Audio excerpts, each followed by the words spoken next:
Right, ఇక Vijayawada దత్తపీఠంలో CM Chandrababu మాట్లాడుతున్నారు. ఇప్పుడు లైవ్ చూద్దాం. పూజ్యులు శ్రీ గణపతి శ్రద్ధాను స్వామీజీ, గౌరవనీయులు పూజ్యులు శ్రీ దత్త విజయానంద స్వామీజీ, ఈ సమావేశానికి విచ్చేసిన భక్తులందరికీ పేరు పేరున మనస్ఫూర్తిగా నమస్కారాలు, అభినందనలు. ఈరోజు స్వామీజీని ఇక్కడ నేను దర్శనం చేసుకోవడం నా అదృష్టంగా నేను భావిస్తున్నా. ఆయన ఆశీస్సులు తీసుకున్నా. ఆయన ఎప్పుడు కూడా ఒక మంచి మనసుతో ఆశీర్వదిస్తారు. సమాజం కోసమే ఆయన పనిచేస్తున్నారు. ఈరోజు ఆయన చెప్పిన మాటలు కూడా మీరు వింటే, ఆయన నేను కష్టాల్లో ఉన్నప్పుడు ఆయన పూజ చేసి నాకు దాన్ని ఆ ఫలితాన్ని ఇప్పుడు నా చేతికి ఇచ్చారు. అంటే ఒక మంచి కోసం ఏ విధంగా ఆలోచిస్తారో స్వామీజీ ఒక ఉదాహరణ అని చెప్పి నేను మీకు అందరికీ తెలియజేస్తున్నా.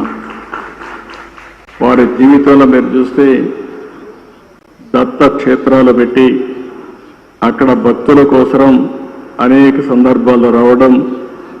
ఒకసారి ఇక్కడే వారిని కలిశాను, హైదరాబాద్లో అనేక సార్లు కలిశాను.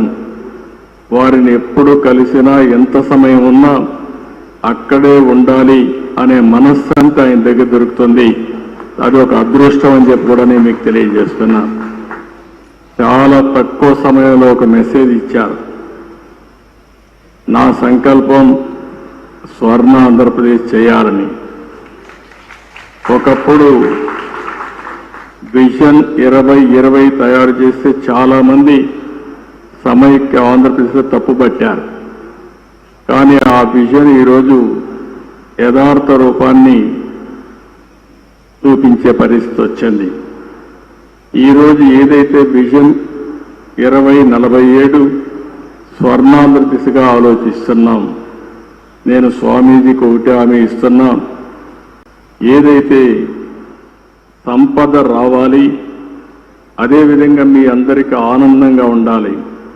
సంపద ఇవ్వడంలో మేము ముందుకెళ్తాం, కానీ ఆనందంగా మీరు ఒక పద్ధతి ప్రకారం ఉండాలంటే అది స్వామీజీ వల్లనే సాధ్యం అని చెప్పి కూడా నేను మీ అందరికీ తెలియజేస్తున్నా.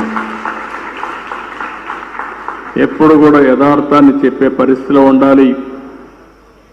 స్పిరిచువాలిటీ కూడా మనకు ఉండాల్సిన అవసరం ఉంది. అదే సమయంలో భగవంతుడు ఆశీస్సులు కూడా మనకు ఉండాల్సిన అవసరం ఉంది. ఆ భగవంతుడికి దగ్గర చేర్చే వ్యక్తే మన పూజ్యశ్రీ స్వామీజీ అని చెప్పి కూడా నేను మీకు తెలియజేస్తున్నా. చాలా మందిని చూశాం, కానీ నాదస్వరంతో మన అందరికీ సమస్యలుంటే పరిష్కారం చేసే శక్తి ఒక్క మన స్వామికే ఉండడం మనందరి అదృష్టం కూడా.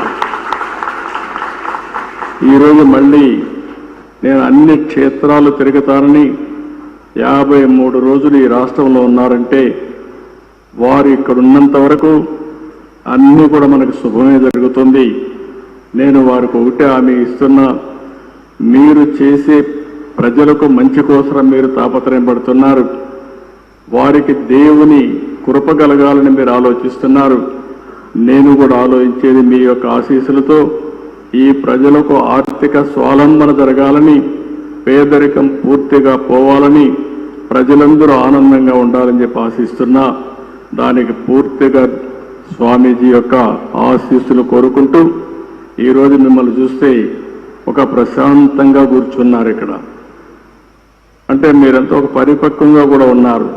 స్వామీజీ పైన నమ్మకం, ఆ నమ్మకంలో కొంత శాతం పాలకులైన నా మీద కూడా పెట్టండి.